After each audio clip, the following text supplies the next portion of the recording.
2-inch pipe going down. It's a project that we're working on here, trying to move the washer and dryer over. This is a washer setup. 2-inch pipe going down. It's going to meet into the main drain. Going to run a hot and cold PEX down through this 4-inch hole down below. So keep you guys posted.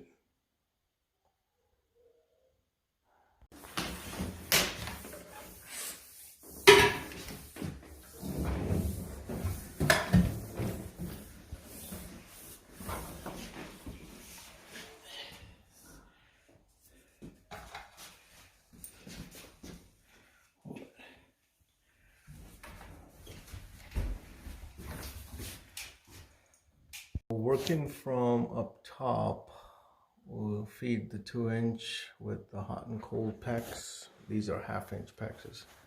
What would happen is this would 90 its way to the mains. So kind of what we're working with here. Done the best we can. It's tying into the copper from PEX. Like as I was saying, so 2-inch pipe that we need. It's kind of what we're working with.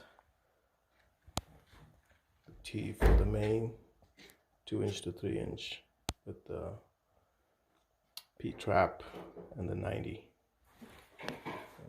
You would need this to tie it all in, and it's plumbers use strap. You need this to connect the PEX to the wall so it's not all wonky. You need that.